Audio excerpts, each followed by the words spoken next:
जय हिंद, वंदे मातरम। स्वागत है आप सभी का गुरुजी वर्ल्ड एग्जाम स्टडी प्लेटफॉर्म में। दोस्तों, आज की यह वीडियो सीटेट एग्जाम की रीड कही जाने वाली वीडियो साबित होगी।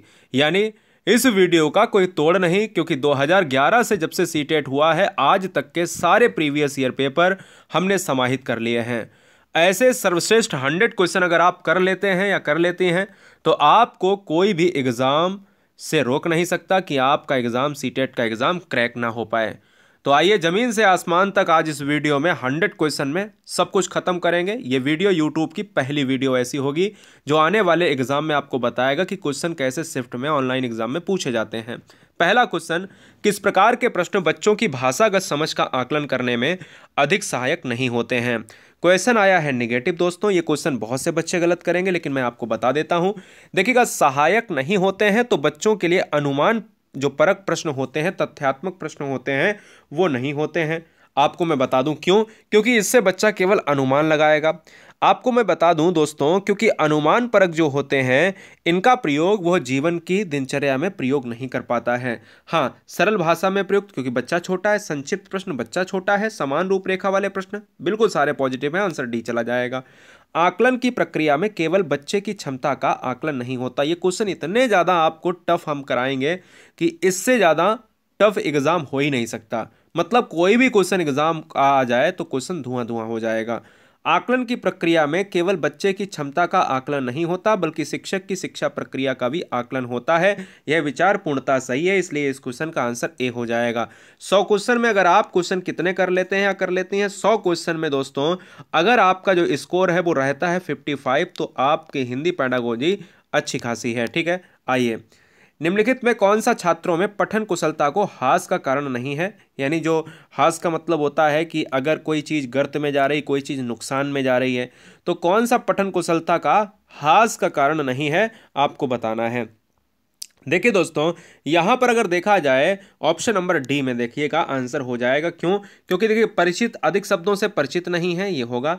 छात्रों के वाचन का उचित अभ्यास नहीं किया है, ये भी होगा। दृष्टिकोण के कारण का छात्र सही से नहीं पढ़ पाता है, नहीं है, नहीं है।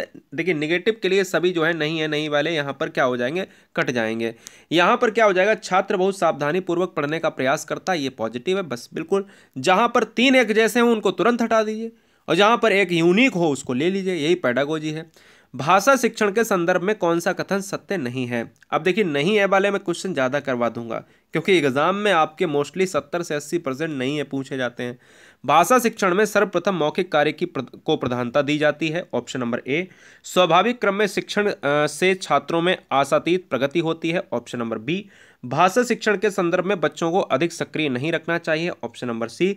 और डी कह रहा है शिक्षण कार्य विभिन्न शिक्षण सूत्रों पर आधारित होता है। तो मैं ये कहता हूं दोस्तों, हमने कहा अधिक सक्रिय नहीं रखना चाहिए। देखिए, बाद बाकी तीनों एक समान लग रहे हैं, इसमें नहीं आ गया है तो ये अलग है, ये बड़ा आंसर है। और क्या है, पॉजिटिव में पॉजिटिव और निगेटिव में बड़ा आंसर निगेटिव आपको लगा देना है। अगला क्वेश्चन 5 नंबर, ये बात याद रखिएगा भाई। पॉजिटिव पूछा जाए तो मैंने क्या कहा, बड़ा आंसर पॉजिटिव आंसर। अब जब निगेटिव पूछा जाएगा तो निगेटिव में बड़ा आंसर और निगेटिव आंसर। ठीक है, चलिए क्वेश्चन नंबर 5। मौखिक अभिव्यक्ति के विकास के लिए सबसे महत्वपूर्ण सिद्ध हो सकता है छात्रों द्वारा कविता पाठ करना, विभिन्न प्रकार के कथाओं का श्रवण करना, परस्पर वार्तालाप द्वारा मौखिक अभिव्यक्ति करना, या फिर अगर देखा जाए छात्रों से पाठ्य पुस्तक से तथ्यात्मक प्रश्न पूछना। अगर देखा जाए दोस्तों, इस क्वेश्चन का जो राइट आंसर है क्वेश्चन नंबर 5 का बी आंसर बच्चे कह रहे हैं बिल्कुल सही बात हो सकती है क्या, और कुछ बच्चे कह रहे हैं सी के साथ।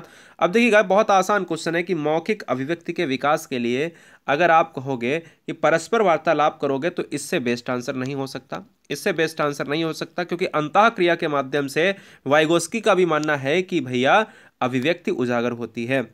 इनमें से कौन सा भाषा आकलन में सबसे कम प्रभावी जो है तरीका है, सबसे कम पूछा है क्या, सबसे कम प्रभावी तरीका है, आपको लॉक करना है। वेरी वेरी मोस्ट इंपॉर्टेंट, सबसे कम प्रभावी तरीका बताना है। कहानी कहना, कहानी लिखना, घटना वर्णन, श्रुतलेख, आपको जवाब देना है बेटा। 6 नंबर का आंसर क्या होगा, 6 नंबर का आंसर श्रुतलेख होगा। क्योंकि घटना का वर्णन कर लोगे, कहानी लिख लोगे, कहानी कह लोगे, लेकिन श्रुतलेख का मतलब होता है केवल सुना हुआ लिख लेना, नकल मार के टीप लेना। ये सबसे कम प्रभावी तरीका है ना।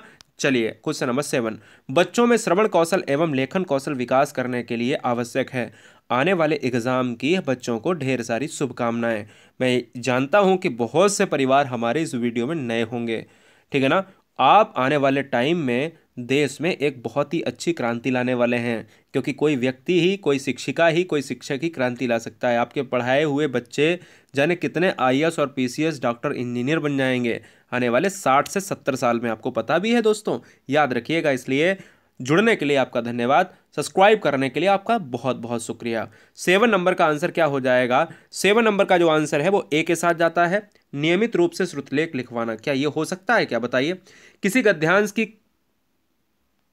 ये क्या है, पंक्तियां लिखवाना, ऐसे कर लीजिएगा। अनुलिपि के द्वारा लेख को सुधारना, छात्रों से शब्दों एवं वाक्यों की रचना करवाना, श्रवण कौशल एवं लेखन कौशल।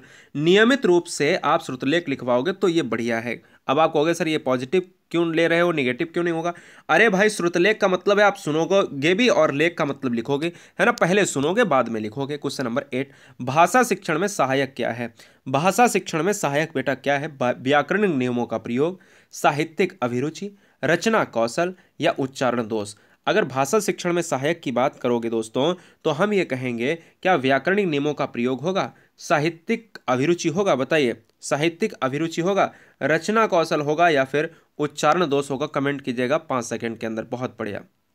तो इस क्वेश्चन का आंसर क्या हो सकता है बेटा? व्याकरणिक नियमों का प्रयोग। अब देखिएगा, ये क्वेश्चन दोस्तों आंसर नंबर ए ही जाएगा। ये क्वेश्चन एग्जाम में ट्रेंड होता है।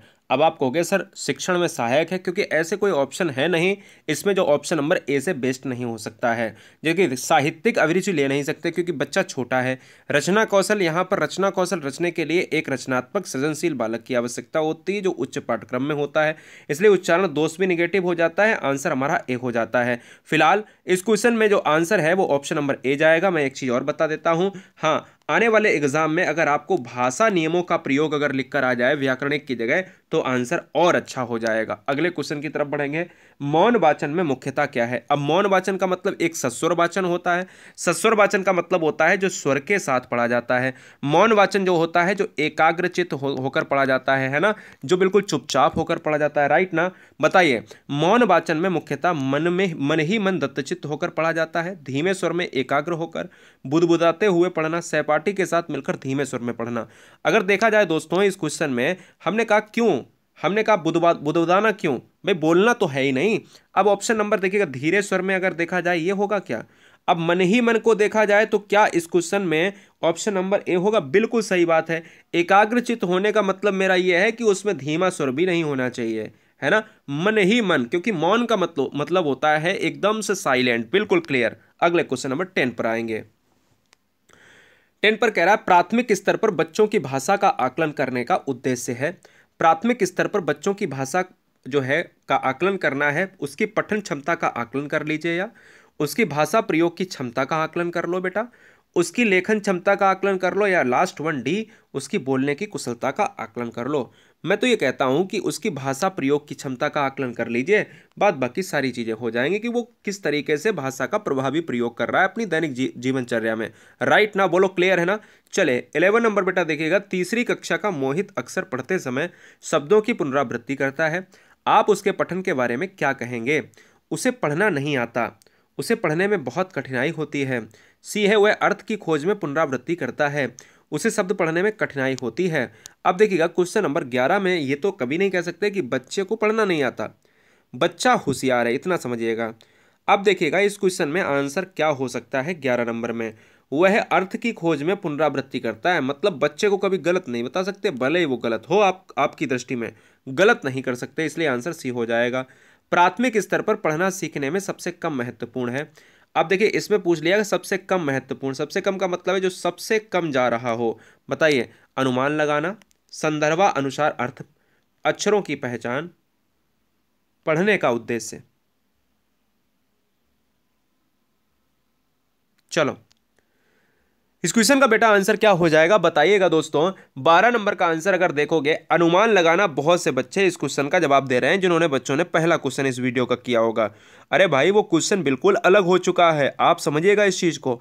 अक्षरों की पहचान करना, अगर आप सी लगा रहे हो तो ये सबसे बेस्ट आंसर हो जाएगा, क्योंकि सबसे कम, अगर मैं कह दूं ये क्या है, आपने कहा का है, केवल का, अक्षरों की पहचान है ना। मैं ये कहता हूँ अनुमान लगाना थोड़ा सा आपको क्या करेगा, थोड़ा सा आपको रुचि बढ़ा सकता है पढ़ने की उद्देश्य से। भाई पढ़ क्यों रहे हो, अक्षरों की पहचान हो गया, संदर्भानुसार अर्थ ही तो और बेस्ट है। हमें कम बताना था इसलिए सबसे कम सी हो जाएगा। पहली कक्षा में डॉट डॉट भी लिखना के अंतर्गत आता है। वेरी वेरी मोस्ट इंपॉर्टेंट दोस्तों, बहुत ही अच्छा प्रश्न है। कहता पहली कक्षा में क्या लिखने के अंतर्गत आता है, तो चित्र बनाना दोस्तों। अगर किसी बच्चे के हाथ में अगर पेंसिल या पेन पकड़ा दीजिए कुछ ना कुछ तो बना देगा। हाँ, पहली कक्षा का मतलब है कि प्रथम क्लास यानी प्रथम कक्षा की बात करी गई है, ये आपको याद रखना पड़ेगा बेटा। क्लियर है। चलो, चित्र बनाना होता है लिखना। प्राथमिक स्तर पर भाषा सीखने में भाषा संबंधी कौन सा संसाधन सर्वाधिक महत्वपूर्ण है। भाषा संबंधी का जो है आपको संसाधन बताना है, कंप्यूटर, बाल साहित्य, समाचार पत्र और टेलीविजन। अगर देखा जाए दोस्तों, बच्चा है छोटा, प्राथमिक स्तर का है, तो option number B for brilliant हो जाएगा बेटा। क्लियर है। आंसर हम बी को लॉक करेंगे, बी फॉर ब्रिलियंट। यानी बाल साहित्य होते हैं, उसमें कहानी कविता के माध्यम से बच्चा सीखता है, बहुत अच्छे से सीखता है क्योंकि उसको एक वातावरण मिल जाता है। हिंदी भाषा के मौखिक व्यवहार में शब्दों के शुद्ध उच्चारण निर्भर करते हैं। आपको जवाब देना है बोलने के बल पर।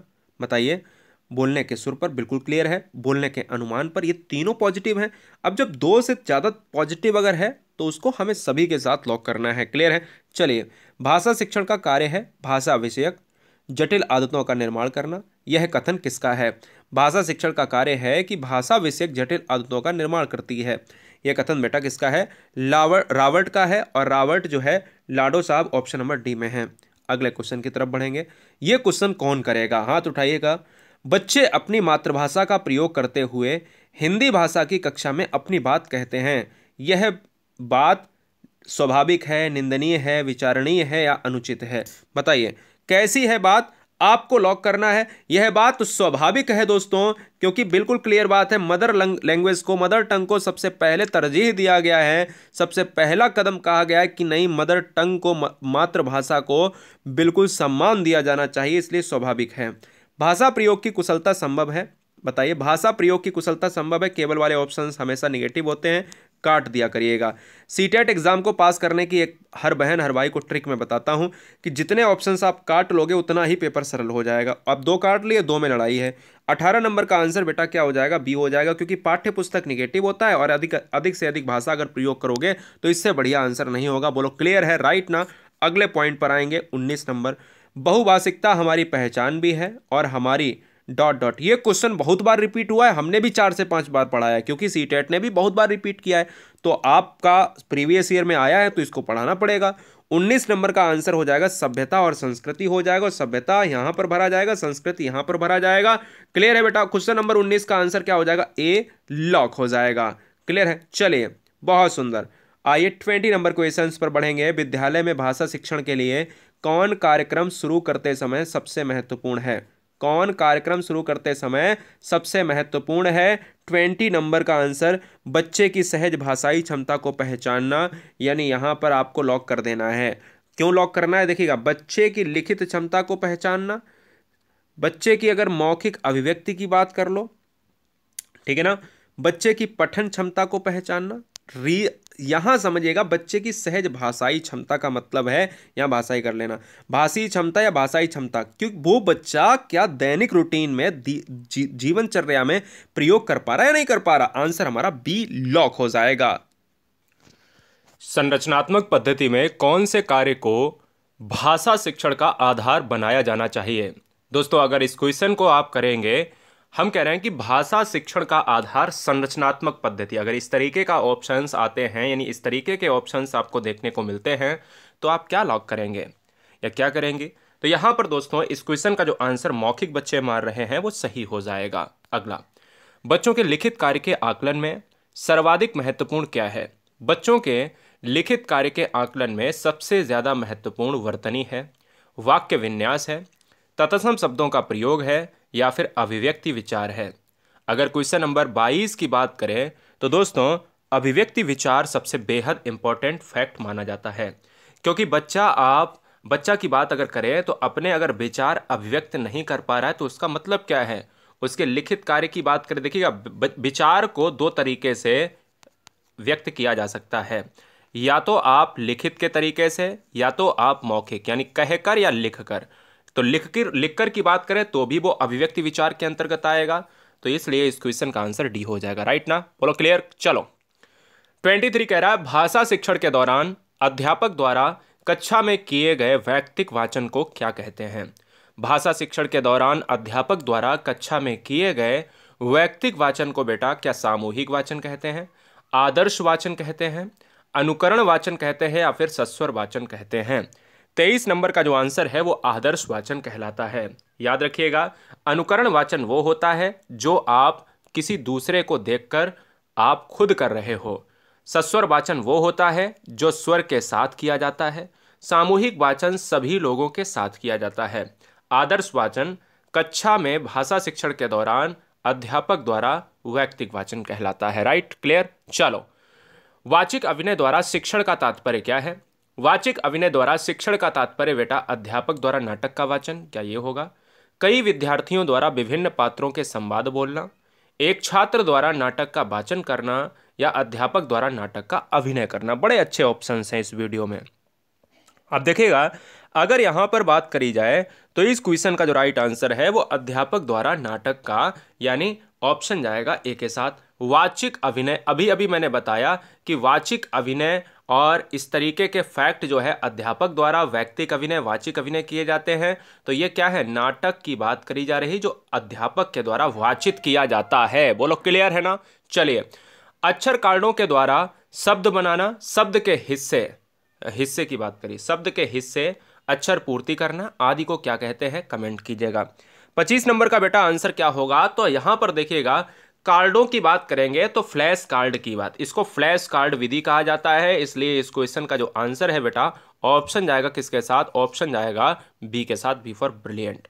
निगमन प्रणाली का तात्पर्य है, निगमन प्रणाली का क्या तात्पर्य है, पहले उदाहरण देना फिर उसका निष्कर्ष जानना, ऑप्शन नंबर ए। अनेक उदाहरण प्रस्तुत करना, यह है ऑप्शन नंबर बी।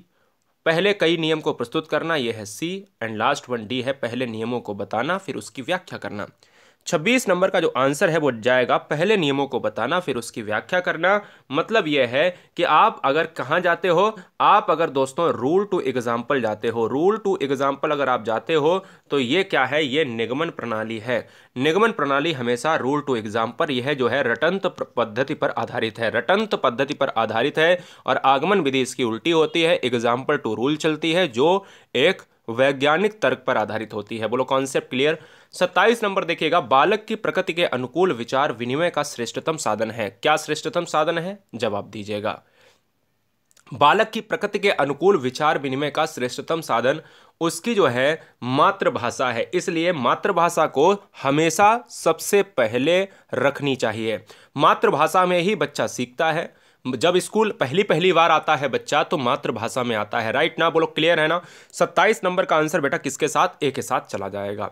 28 नंबर, राष्ट्रभाषा से तात्पर्य नहीं है। वीडियो को लाइक करने के लिए आप सभी बच्चों का दिली अभिनंदन और हृदय से धन्यवाद।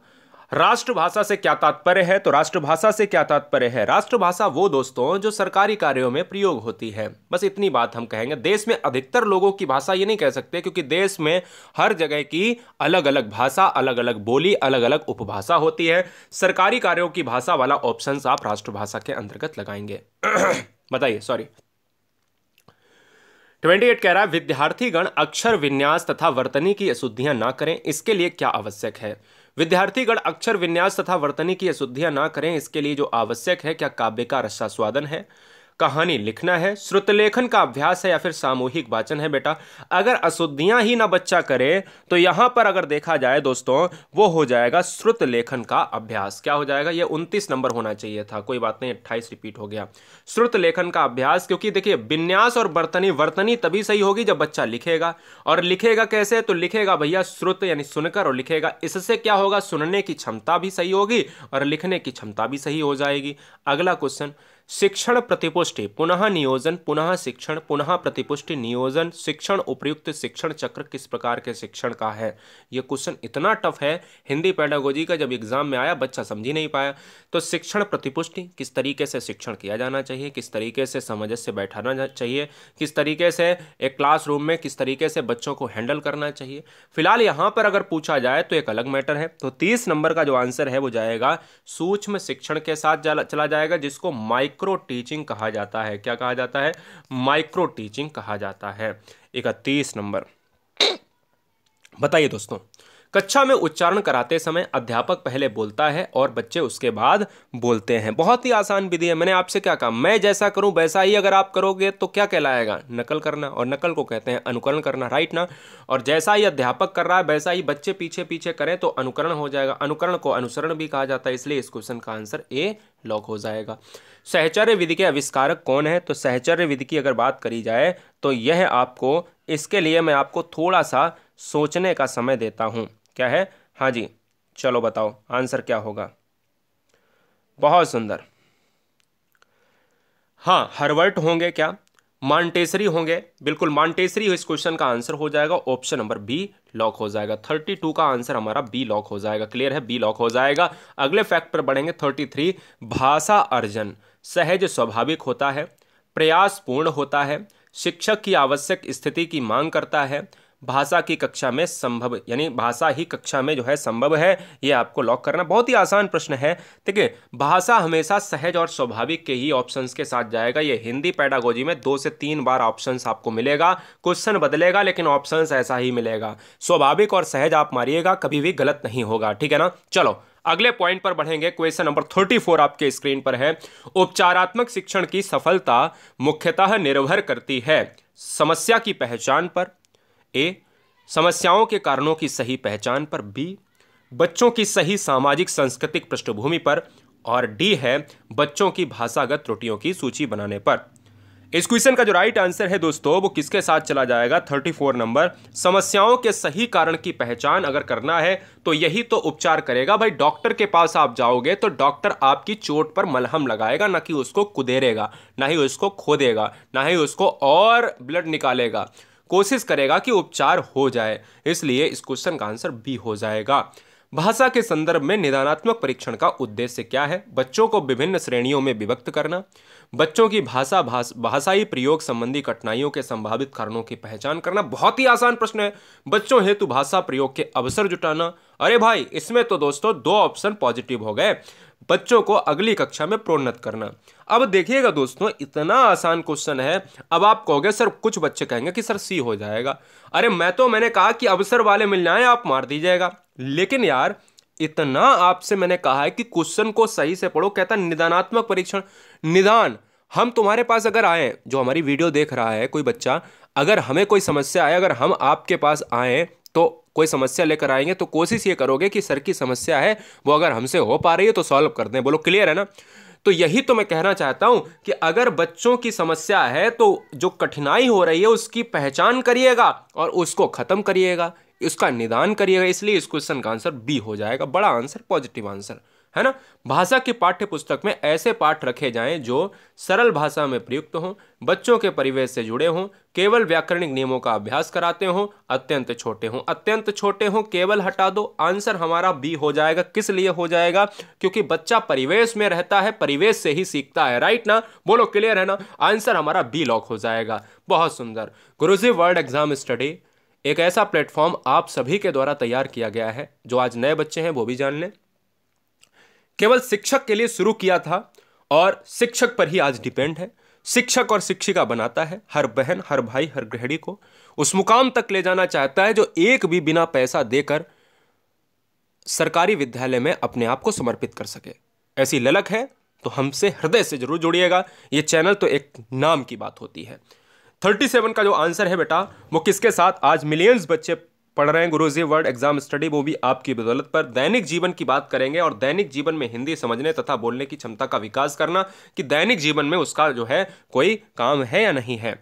भाषा में सतत और व्यापक मूल्यांकन का उद्देश्य है आपको लॉक करना है। बेटा यहां पर अगर देखा जाए बच्चों को उत्तीर्ण अनुत्तीर्ण श्रेणी में रखना गलत बात। बच्चों द्वारा भाषा सीखने की प्रक्रिया को जानना समझना बिल्कुल सही बात है दोस्तों। इस क्वेश्चन का आंसर हो जाएगा क्योंकि भाई सतत और व्यापक मूल्यांकन एवोल्यूशन यही कहता है कि जो बच्चे ने सीखा है उसको किस तरीके से डिफाइन किया जा सके। भाषा अर्जन और भाषा अधिगम में महत्वपूर्ण जो है अंतर क्या होगा बताइए। बताइए दोस्तों, भाषा अर्जन और भाषा अधिगम में महत्वपूर्ण अंतर क्या है? भाषा सीखने सिखाने की पद्धति, भाषिक परिवेश की उपलब्धता, भाषा का कठिनाई स्तर और भाषा की पाठ्यपुस्तक।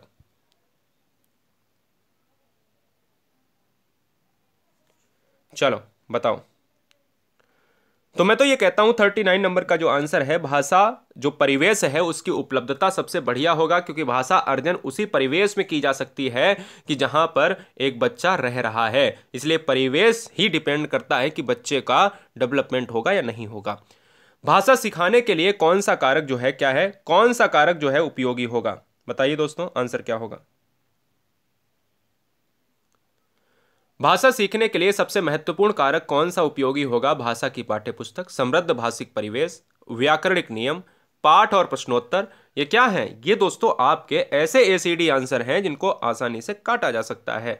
समृद्ध भाषिक अगर परिवेश बढ़िया है तो हम कर सकते हैं। बहुत अच्छे। हिंदी भाषा का मूल्यांकन करते समय आप सबसे ज़्यादा किसे महत्व देंगे? ये अगर आपको क्वेश्चन आ रहा है, हमने अभी 40वां क्वेश्चन आपको कराया।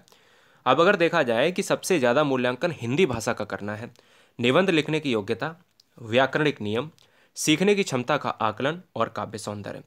41 नंबर का जो आंसर है वो सीखने की क्षमता का आकलन ऑलरेडी बताया हुआ है, ठीक है ना।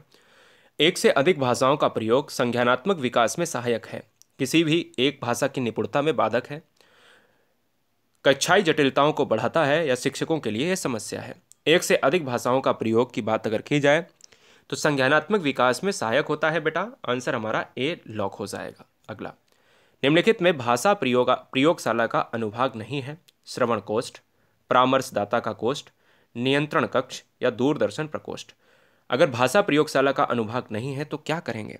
अरे भाई 43 नंबर का जो आंसर है वो है दूरदर्शन प्रकोष्ठ। नियंत्रण कक्ष, परामर्शदाता, श्रवण कोष्ठ, ये सब क्या है? प्रयोगशाला के अंतर्गत हिंदी भाषिक क्षेत्र में आते हैं। दूरदर्शन प्रकोष्ठ जो है ये नहीं आता है। भाषा अर्जन में महत्वपूर्ण क्या है बेटा? भाषा अर्जन में क्या महत्वपूर्ण है? भाषा के विभिन्न रूपों का प्रयोग, भाषा का व्याकरण पाठ्यपुस्तक, भाषा का व्याकरण पाठ्यपुस्तक और भाषा का शिक्षक। अर्जन में महत्वपूर्ण क्या है? अगर भाषा का अर्जन करना है उसमें महत्वपूर्ण आपको बताना है बेटा, तो क्या जाएगा? तो जाएगा भाषा के विभिन्न रूपों का प्रयोग। इस क्वेश्चन का आंसर सबसे सटीक बैठेगा। अगला, भाषा सीखने सिखाने का उद्देश्य क्या होना चाहिए? अपनी बात की पुष्टि के लिए तर्क देना, विभिन्न स्थितियों में भाषा का प्रभावी उपयोग करना, अपनी बात कहना सीखना, दूसरों की बात समझना सीखना। 45 नंबर का जो आंसर है वो है विभिन्न स्थितियों में भाषा का प्रयोग करना। इसलिए इस क्वेश्चन का जो आंसर है वो ऑप्शन नंबर बी लॉक हो जाएगा। अगर देखा जाए दोस्तों यहां पर अच्छे मूल्यांकन की कौन सी एक विशेषता नहीं है? ऑप्शन नंबर ए है वैधता, ऑप्शन नंबर बी है विश्वसनीयता, ऑप्शन नंबर सी है निदानात्मकता एंड ऑप्शन नंबर डी है नकारात्मकता। अरे जब नहीं है तो निगेटिव के लिए निगेटिव ऑप्शंस आएगा। बोलो राइट, क्लियर है? वैधता होनी चाहिए, मूल्यांकन कर रहे हो, इवोल्यूशन कर रहे हो, विश्वसनीयता होनी चाहिए, विश्वास पर खरा उतरना चाहिए कोई विधि है, अगर निदान होना चाहिए, हो रहा है या नहीं हो रहा है मूल्यांकन से, ये जरूरी है। नकारात्मकता क्यों भाई, क्यों? सूक्ष्म शिक्षण तकनीक का पद नहीं है, माइक्रो टीचिंग की बात करी है। सूक्ष्म शिक्षण तकनीक का पद नहीं है, पाठ योजना, शिक्षक सत्र, पुनः शिक्षण सत्र और चर्चा सत्र। 47 नंबर का जो आंसर होगा वो जाएगा चर्चा सत्र के साथ, क्योंकि पाठ योजना, शिक्षक सत्र और जो है सत्र और पुनः शिक्षण सत्र है, चर्चा सत्र नहीं है। माइक्रो टीचिंग में छात्राध्यापक द्वारा प्रक्रिया का अंग नहीं है। अगर देखा जाए फिर से एक क्वेश्चन पूछा गया है माइक्रो टीचिंग में, ये क्वेश्चंस के ऑप्शन को चेंज कर देता है और यहाँ पर दोस्तों उद्देश्य कथन हो जाता है। अगला, मौन वाचन का प्रकार है, कमेंट कीजिएगा। मौन वाचन का प्रकार है, बताइए, जवाब दीजिएगा, आंसर क्या होगा? क्लियर बात? ठीक है, बहुत सुंदर, बहुत बढ़िया। समवेत वाचन एक हो जाता है, एक हो जाता है द्रुत वाचन हो जाता है, एक बेटा हो जाता है वैयक्तिक वाचन हो जाता है और एक आपका हो जाता है अनुकरण वाचन हो जाता है। बताइए, लॉक किया जाए।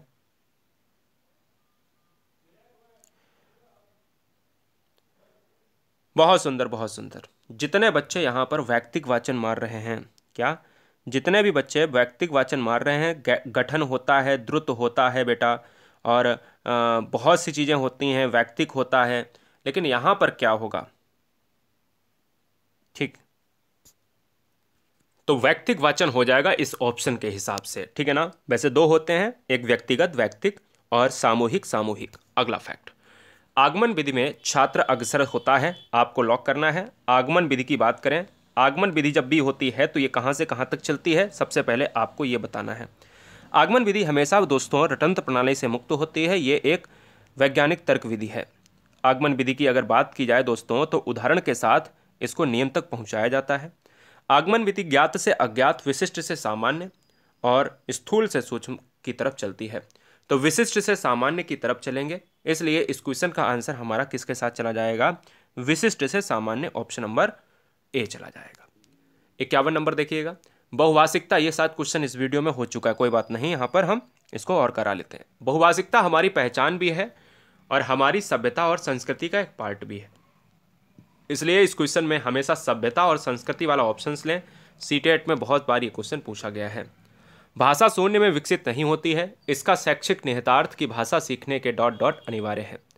भाषा शून्य में विकसित नहीं होती है, इसका मतलब यही है दोस्तों कि भाषा शून्य का मतलब है अकेले में नहीं सीखी जा सकती है। भाषा को किसी के द्वारा सीखा जा सकता है। भाषा समाज में सीखी जा सकती है, भाषा लोगों के मध्य में रहकर। यानी भाषा जो है, क्या विद्यालय पढ़ाई लिखाई, भाषा प्रयोग, पारिवारिक संबंध, हम कहेंगे संवाद भी नहीं, हम कहेंगे सामाजिक अंतःक्रिया। भाषा शून्य में नहीं, अकेले में नहीं, बल्कि अंतःक्रिया के मध्य ही सीखी जा सकती है।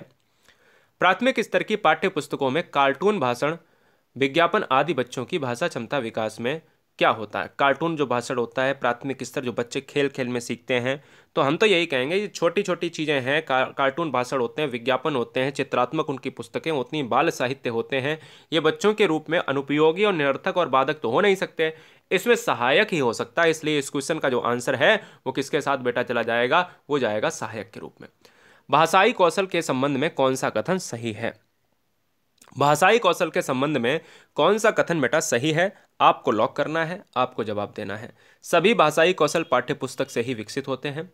कोई भी भाषाई कौशल अंतः संबंधित नहीं है। सभी भाषाई कौशल अंतः संबंधित हैं, या सभी भाषाई कौशल स्वयं ही विकसित होते हैं। हम कहेंगे अगर कोई भाषाई कौशल अलग अलग है तो वो तो गलत हो जाएगा ना। अरे सभी भाषा कौशल अंतः संबंधित होते हैं। अंतः संबंधित अगर मिल जाए ना तो 100% आंसर दोस्तों ट्रिक में बता रहा हूं वही मार देना। 55 नंबर, प्राथमिक स्तर पर एक अध्यापिका संज्ञा पढ़ाते समय पहले संज्ञा की परिभाषा बताती है, उसके बाद उससे संबंधित उदाहरण समझाती है। अध्यापिका व्याकरण शिक्षण की कौन सी विधि अपनाती है? प्राथमिक स्तर पर एक अध्यापिका संज्ञा पढ़ाते समय पहले संज्ञा की परिभाषा बताती है, उसके बाद उससे संबंधित उदाहरण समझाती है। अध्यापिका व्याकरण शिक्षण की कौन सी विधि अपनाती है? तो सूत्र विधि होगा, आगमन विधि होगा, निगमन विधि होगा, या प्रत्यक्ष विधि होगा। 55 नंबर का जो आंसर है दोस्तों वो किसके साथ जाएगा? निगमन विधि के साथ चला जाएगा। और निगमन विधि का मतलब है कि ऑप्शन नंबर सी लॉक हो जाएगा। भाई संज्ञा पढ़ाते समय पहले संज्ञा की परिभाषा बताएगी, यानी परिभाषा का मतलब है पहले नियम बताएगी, उसके बाद जो है क्या है उदाहरण बताएगी। तो नियम टू उदाहरण चलती है भैया निगमन विधि, यानी रूल टू एग्जाम्पल। भाषा के माध्यम से बच्चों का ज्ञान क्षेत्र भी विस्तृत होता है, जिसमें सर्वाधिक योगदान है। जिसमें सर्वाधिक योगदान है ये आपको लॉक करना है, आपको बताना है, आपको जवाब देना है।